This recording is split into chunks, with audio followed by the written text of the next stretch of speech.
Madame, Monsieur, bienvenue sur Business 24 Africa. Vous suivez Business Matin, votre matinale. Aujourd'hui, nous mettons l'accent sur un événement très important. Il s'agit du marché africain des solutions spatiales, en abrégé MAS.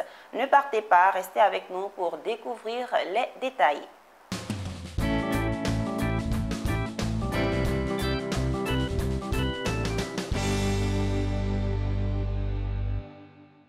Le marché africain des solutions spatiales. On en parle sur ce plateau avec Madame Kwadio Jeanne qui nous dévoilera les ambitions et les grandes articulations de cet événement. N'est-ce pas, Madame? Oui, bonjour. Et tout Bonjour. le plaisir est pour moi. Merci pour l'invitation. D'accord, tout le plaisir également est pour nous de vous avoir sur notre plateau et de nous parler de ces solutions spatiales. Alors, dites-nous, l'Agence spatiale africaine de l'Union africaine. Quelle présentation? Alors, l'Agence spatiale africaine a été créée par l'Union africaine. C'est en fait le moteur de la politique spatiale africaine et qui en fait a pour mission de promouvoir, de coordonner toutes les activités liées au spatial et de développer les technologies ou des solutions spatiales. Alors, avec cette mission, naturellement, cette agence spatiale africaine va favoriser le renforcement des capacités au niveau de ces technologies géospatiales.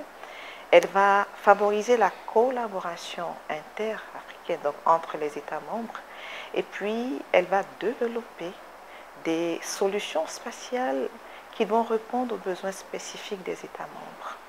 D'accord. Alors, on imagine déjà les motivations de ce marché africain des solutions spatiales que vous initiez. Dites-nous. Alors, voulant faire de l'espace le moteur du développement durable de l'Afrique, eh bien, on est parti du constat que l'Afrique, elle a de nombreuses ressources naturelles.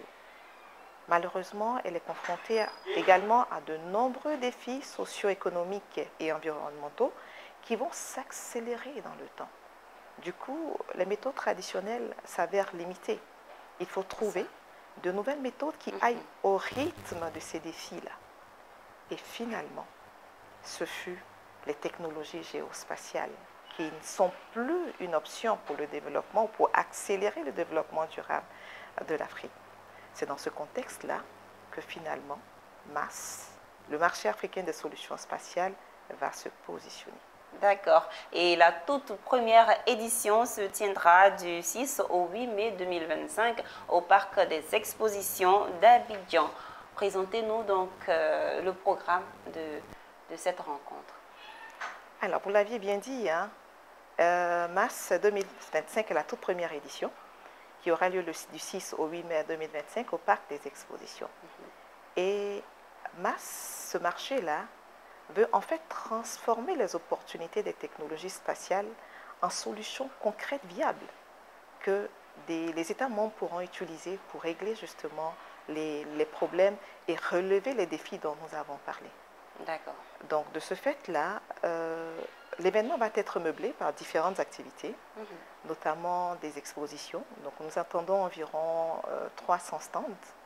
Il va y avoir des ateliers interactifs au cours desquels la jeunesse et même des personnes désireuses d'en savoir plus seront sensibilisées, seront formées à la notion du spatial et à la notion des solutions technologiques afin de pouvoir se les approprier. Et puis, cette plateforme également va envisager des rencontres B2B avec un networking et cela va se faire à travers des rendez-vous privés au cours desquels il y aura des collaborations, il y aura des partenariats, des signatures de conventions. Et puis, on aura également un gala de distinction et puis une visite touristique, pour ne citer que ces éléments-là. Très intéressant. Alors, dites-nous concrètement, de quel type de solutions spatiales parlerons-on lors de cette rencontre? C'est une très belle question parce que beaucoup de choses méritent d'être élucidées. Oui. Quand nous parlons de données spatiales ou de technologies spatiales, la majeure partie des personnes ont tendance à penser qu'il s'agit justement de l'astronomie ou de la recherche scientifique, de l'innovation. C'est vrai. Mais en réalité, en plus de ce segment-là, La, la technologie géospatiale, l'industrie spatiale a trois autres segments qui sont usuellement utilisés au quotidien. Dites-nous. Alors, le premier segment, c'est l'observation de la Terre, qui va consister à collecter des données spatiales, donc des données sur l'espace terrestre, à partir desquelles des traitements seront faits, des analyses seront faites pour mieux comprendre notre environnement et puis prendre des mesures pour la gestion de cet environnement-là. Et puis le deuxième segment, c'est le positionnement et la navigation, qui en fait référence à des services de localisation et de synchronisation très précis. Donc vous comprenez que dans ce contexte, on peut l'exécuter dans différents domaines, dont le transport, la sécurité, ou alors la cartographie de zones qu'on estime sensibles, par exemple. Et puis le troisième, c'est la télécommunication par satellite. Autrement, ne pas avoir besoin de se déplacer. Donc, assurer la connectivité dans des régions isolées. Donc, le domaine de la santé en a besoin. La téléconsultation, par exemple, peut se faire à distance sans que le médecin n'ait à se déplacer. Ou alors, la gestion des urgences peut se faire à travers les technologies spatiales sans que personne n'ait à se déplacer. Donc, tous ces quatre segments vont être explicitement exposés lors de ce marché avec des solutions concrètes et viables qui pourront être utilisées pour améliorer les conditions de vie des populations. D'accord, très bien. Et les pays d'honneur sont l'Afrique du Sud et les Émirats arabes unis. Quelles sont les raisons qui justifient ce choix? Alors, c'est vrai, ce sont nos pays d'honneur. Et la raison en est que ce sont des pays très avancés en matière d'innovation, dans l'utilisation des technologies spatiales. Ce sont des pays qui ont déjà fait leurs preuves et qui ont des solutions concrètes qui sont mises à la disposition de leurs différents États. Donc, les invités, c'est tout un honneur pour ce marché-là de partager cette expérience avec nous, donc avec ce marché africain, de pouvoir collaborer avec ces deux pays-là et ensemble d'envisager des partenariats et des collaborations. D'accord. Quelles institutions et entreprises majeures participeront à cet événement? Alors, je vais me permettre de citer que quelques-uns. Déjà, je pense à l'OTIF, Africa Space, qui est le partenaire clé, qui est une entreprise en fait qui a pour mission de compenser ou de régler le gap spatial qu'il y a entre les différents États africains et de promouvoir le géospatial à travers le continent africain. Donc, en plus de ce partenaire clé-là, on a également certains ministères d'État. Je ne cite 4. On a le ministère de la Défense, on a le ministère du Commerce, le ministère de l'Enseignement supérieur et de la Recherche scientifique, et puis on a le ministère de la Transition numérique et de la digitalisation. En dehors de cela, figurez-vous qu'il y a 28 pays qui possèdent déjà des agences spatiales qui seront représentées, qui seront là. Et puis, je m'en vais citer des institutions internationales qui vont accompagner cet événement, pour ne citer que cela. D'accord. Alors, vous avez parlé tout à l'heure des opportunités de partenariat. Alors, est-ce qu'il y aura des opportunités également de financement et de partenariat pour les porteurs de projets innovants? Oui. Rappelez-vous que l'un des objectifs de MAS, c'est justement de promouvoir des solutions spatiales, mais en même temps de donner la possibilité à ceux qui en ont déjà de commercialiser leurs services et produits. Donc, toutes les structures désireuses peuvent présenter ou commercialiser leurs produits à cet événement. En plus de cela, on a Hackathon qui sera organisé à cet événement. Et Hackathon, le but de Hackathon, c'est vraiment de retenir des projets clés, des projets importants qui seront financés dans le but de travailler à des solutions spatiales viables et durables.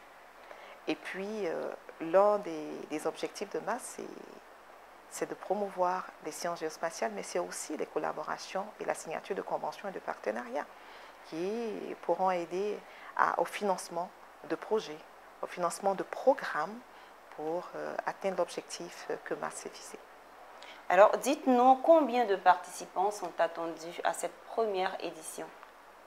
C'est le parc d'exposition qui va abriter l'événement. Donc, Oui, figurez-vous qu'il y a au moins 10 000 personnes qui sont attendues. Pour une première? Oui, et de ces 10 000 personnes, il y aura des représentants gouvernementaux, des institutions internationales, régionales et même locales.